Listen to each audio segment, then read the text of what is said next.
Hello friends and welcome to Call to Serve, an episode where we bring to you stories of people who have devoted their lives to God and have said yes to God's plan. Here I am is what we say to God when we say yes to His plan.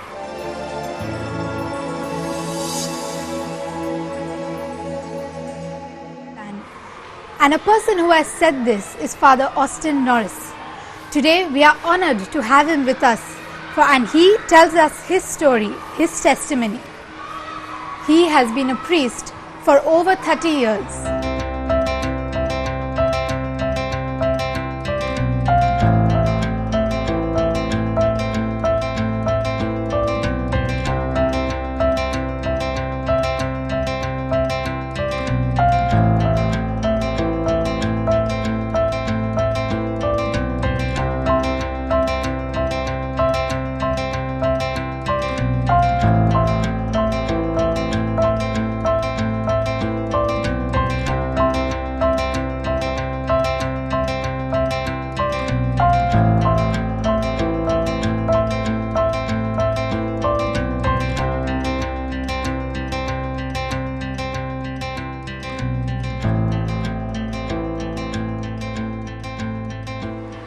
Father, welcome to the show.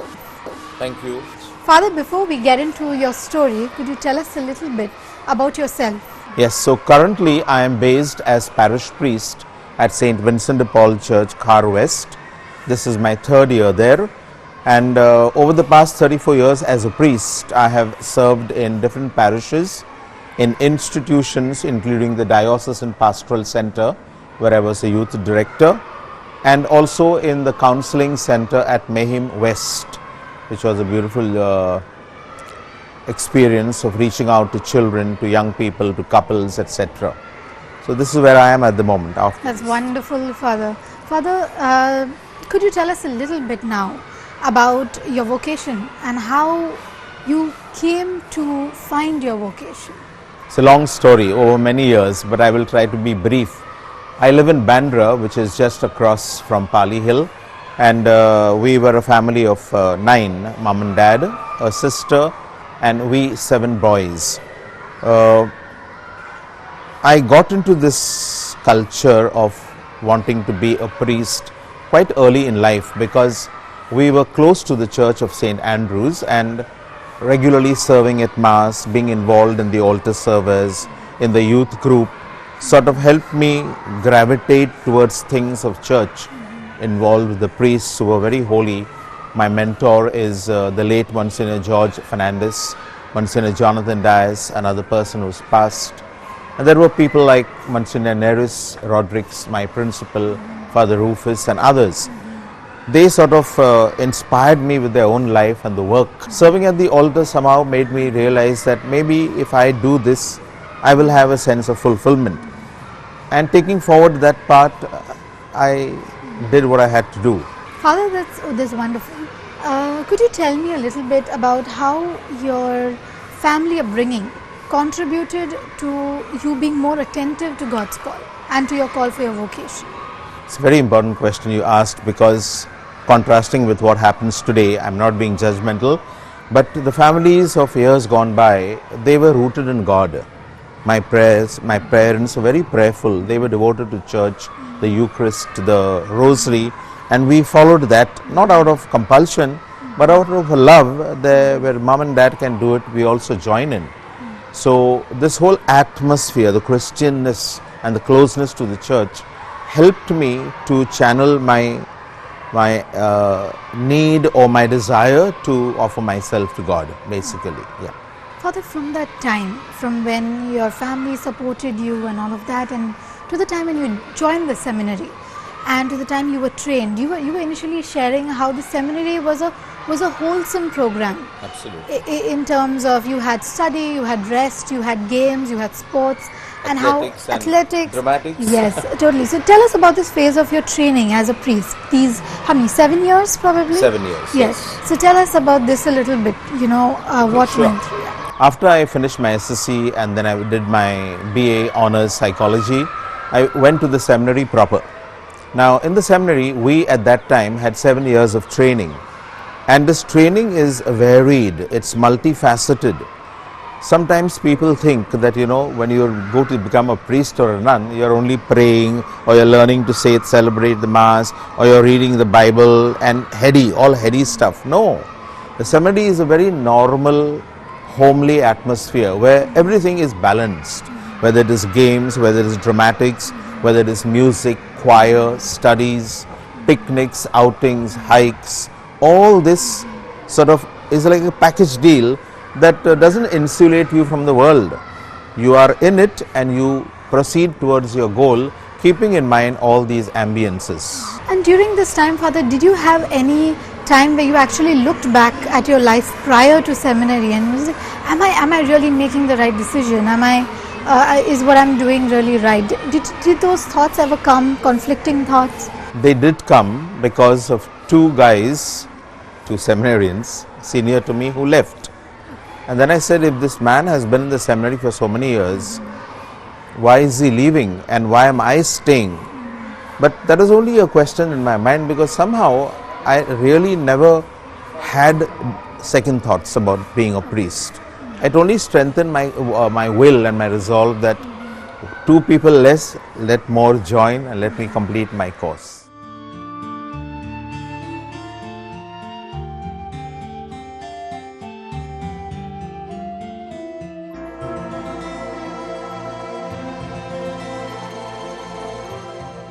So, Father, after your 7 years, you must have been yearning for your ordination day.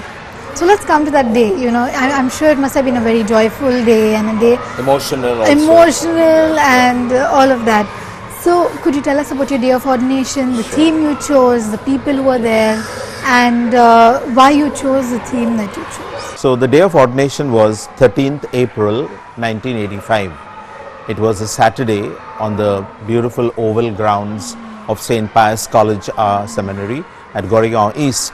I remember my mom and dad, my sister and my family, my relatives were all around me.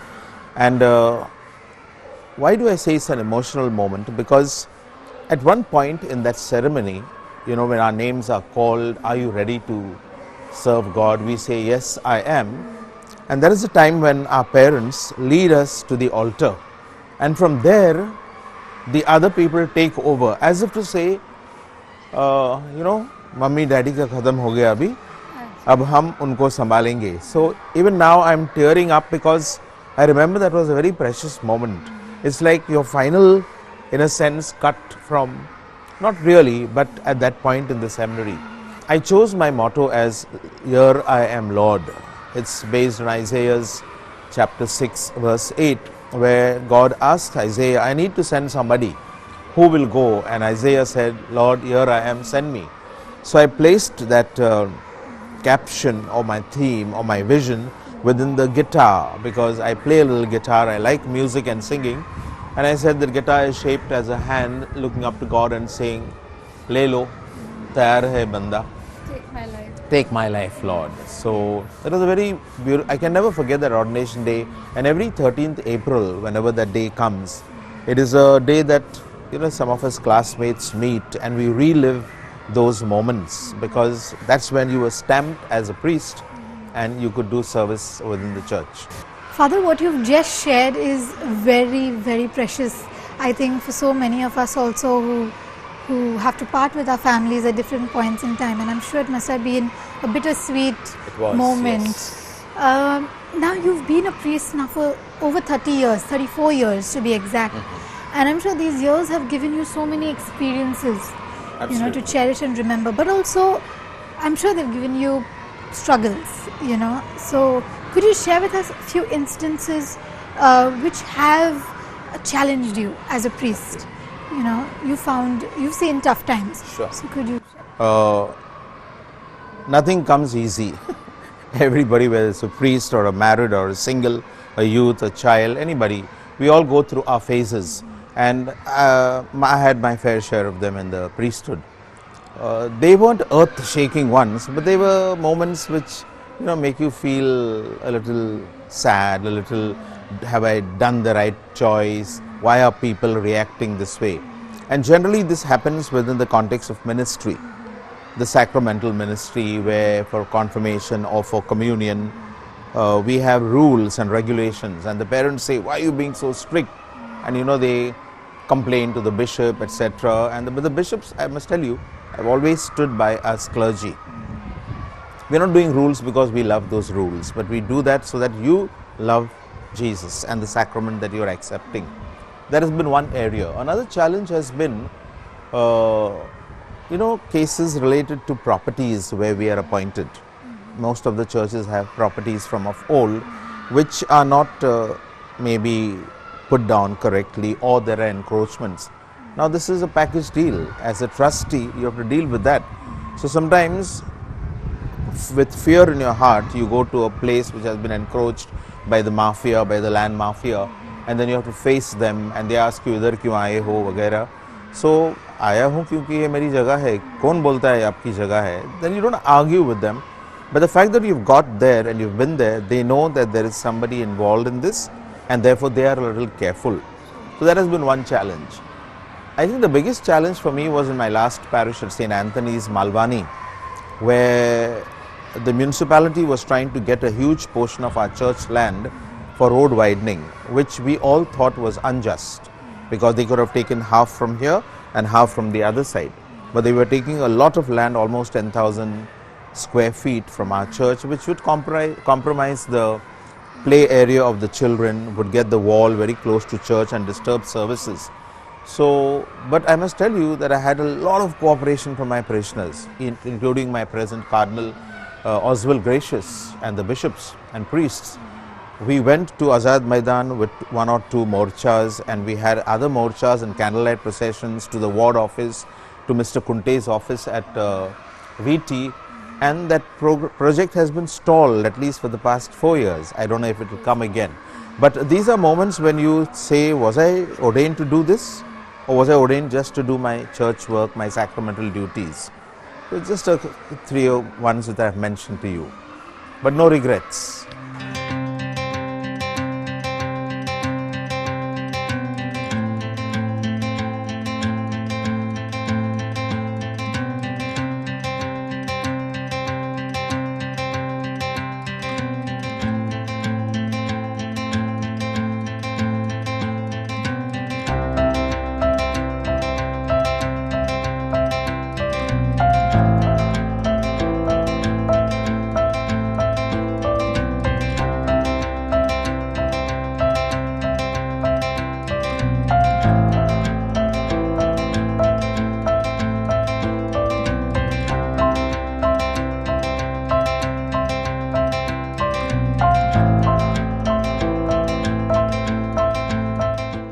Father, from these moments which you've told me about, these instances, what helped you overcome the challenges and the struggle, especially in terms of property and all these different challenges? First, and this is not because I'm a priest, but first it is prayer.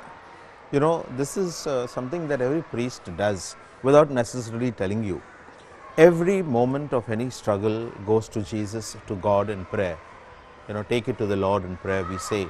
And from there comes strength. Then you have your support systems, your bishops, your courier office. You have your friends who tell you, Austin, you're doing well, be easy on this, stress this point.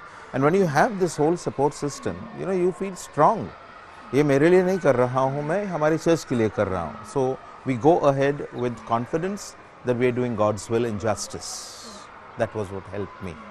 This is wonderful, wonderful experiences, Father. Also, coming to your present mission, could you tell us about the present mission at your church at Vincent de Paul? Before I come to the present mission, my 32 years was spent in catechesis, youth ministry, youth camps, formation, marriage preparation courses, choirs, children, reaching out to the sick and elderly. Every priest does this. But I enjoyed each of these, particularly my youth ministry, 6 years at Pastoral Center, where we used to take the youth for camps at Khandala and at other places within the mission diocese. Currently, I am involved as a parish priest in a parish, which also has put me in the role of a manager of our school, St. Elias High School. And within that managerial capacity, I have to look after the pre-primary and the primary section of our school. So I'm hands-on there almost 5 hours a day in that position, together with my parish duties of sacraments, of counseling, of being available to the women's cell, the Hope and Life, the altar servers, and other associations where we are in charge. I have a team of priests who do the other associations as well. Father, from your in your present ministry at Vincent de Paul and your 34 years of priestly life, what are those cherished moments that you remember the most and thank God for the most? First is the gift of the ordination, the call and the ordination on 13th April 1985. The other cherished moment is my work with young people. I see their hopes and aspirations, I see their struggles, and within the context of youth ministry and camps, we try to reach out to them and be available to them so that we can be a little stepping stone in their onward formation. Another cherished moment for me has always been the celebration of the Mass, because that is what I as a priest are primarily ordained to do. And if I can bring Jesus on the altar and give that Jesus to my people around, I can see that there is fulfillment in my life. Father, what is your vision for the church? The vision for the church doesn't depend on an individual. The vision for the church depends on Jesus, and which is that all be one, just as the Father and Jesus are one. Now that oneness may not necessarily come from the commonality of Christian religion or conversion, but that oneness comes with all the efforts that the church can put in to make people realize their worth, their godliness, their freedom, their rights, their duties. And this is what Jesus did. He uplifted those who were low and outcasts of society, and he gave them a reason to live and a reason to die. So many of our nuns, our priests, working particularly in non-Christian areas and mission areas, they are not busy converting people. They are reaching out to their human needs, their divine needs, their social needs, which give them a sense of value as a human being. And that is what Jesus came to do, to lift up the brokenhearted, to heal the brokenhearted, to give them a reason to live and to exercise their freedom and their life. So my vision has to be one with Jesus' vision, otherwise I fight with him and then I go solo. That is not done. If it has to be his vision, then I have to be in prayer, I have to be self-sacrificing and self-lessening so that his vision and life in me continues. This is difficult, but where prayer is concerned and prayerfulness and an attitude of giving, all this works towards making this vision a reality.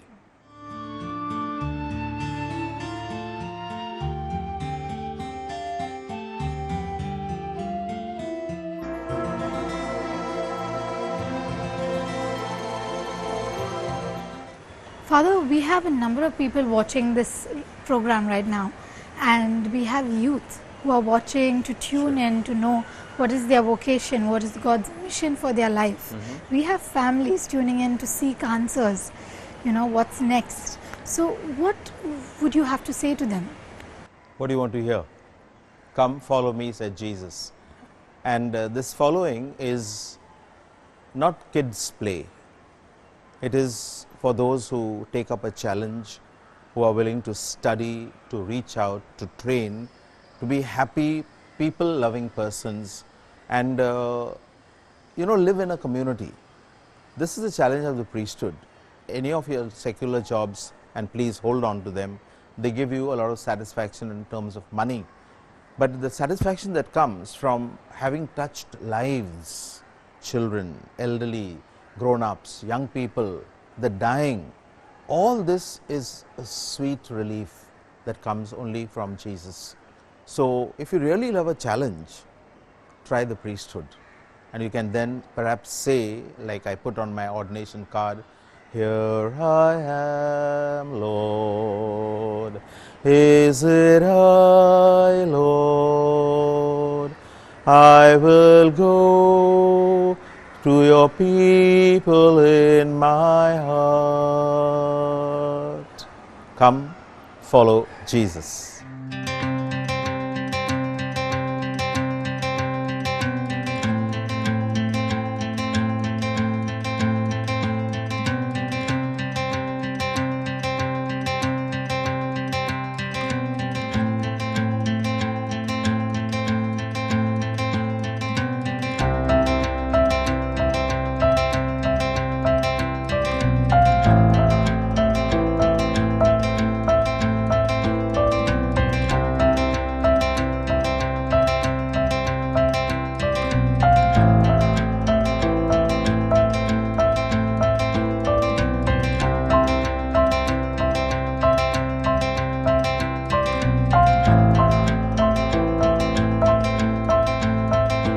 Father, it's been such a pleasure talking to you, and your insights, I'm sure they have motivated so many and got them thinking about priesthood and the seminary and the amazing life that lay ahead of them. Thank you for your time, Father. Thank you very much, Ranjana and the crew. God bless everyone watching. Take care. Thank you, dear friends, for joining us on this episode of Call to Serve. I truly hope that Father's testimony has benefited you, and it has surely benefited all of us. Please continue to pray for all our priests, and please join us in the next episode. Thank you once again, and God bless. Okay.